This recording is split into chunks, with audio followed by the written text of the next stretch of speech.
So I wanted to talk about this. I just reread 1984, and the first time I read it was when I was young. Conspiracy theory had come out, Enemy of the State had come out, so these Big Brother type things were really popular. So I read it, and I got the one that the part of the message that everyone understood at the time. Big Brother's watching you, and now here I am, 15, 20 years later, talking about it on my pocket telescreen, right? And if you don't know what that is, you got to read the book. And the rest of this might go over your head. So read the book. It's on public domain now, so it should be free on PDF in some places. And yeah. So there's a couple of other themes. One is the destruction of language in order to change thought. Now, I can make a whole series of full-length videos about that, and I think that I will. But there's another theme, and that now the destruction of language, the understanding of language thing is very interesting to me. It's actually got me very interested in language in general. So that one might be the best part. The appendix of the book is the best part of the book. Now, the other theme is also overlooked a lot, and that is the theme of being forced to believe something that you can see with your eyes is plainly not true.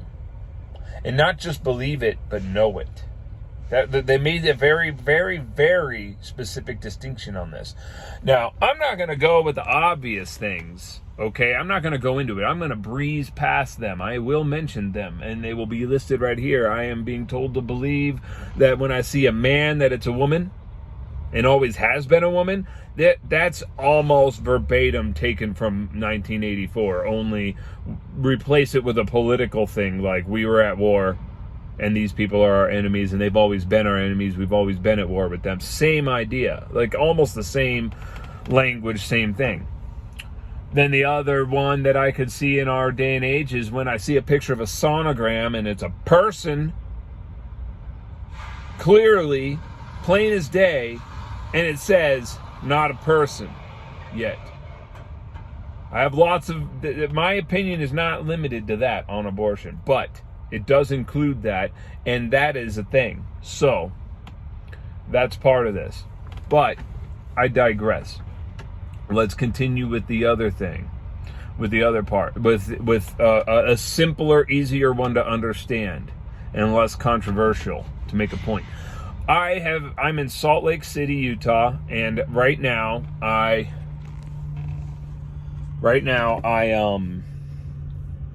I'm watching the news. I just had breakfast. I'm watching the news. And I'm seeing them say that now the shelves are full.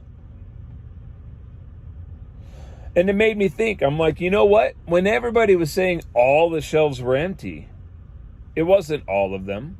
It was some of them. Now, don't get me wrong. This is a problem. This has been a sign of bad things to come for a long time.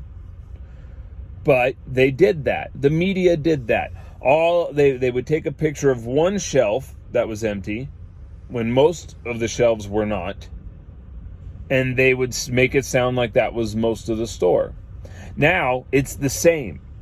Okay? I travel the country for a living. I'm telling you, I can see with my own eyes. Okay? This isn't me, the stores in one town are like this. No.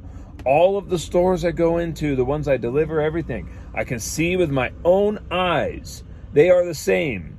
Sometimes the toilet paper's a little empty. Sometimes it's full. Sometimes it's the tampons. I've been buying tampons off of near empty shelves for like 3 years now. Okay? Sometimes it's the baby wipes. Sometimes it's some brand of juices or something like that. It's the same as it was 2 years ago. It's exactly the same. I'm telling you, I can see it.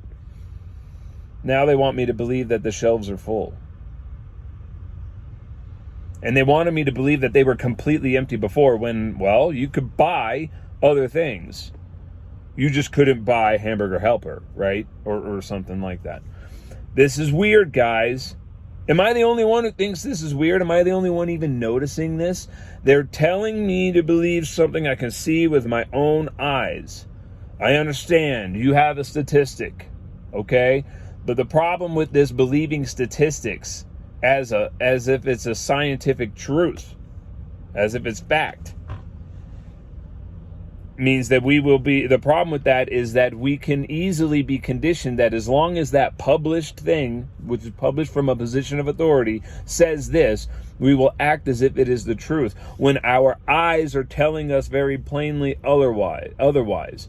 We are being conditioned to be able to deny the truth that we can very plainly perceive.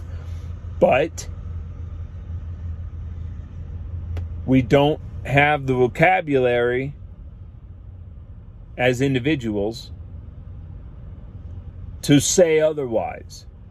And because we can't say otherwise, you start getting in your head that maybe those things are true, when we can tell that they're not.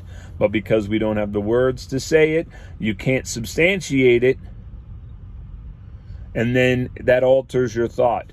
Orwell was right about the language. And that will bring me on to the next video about the destruction of language.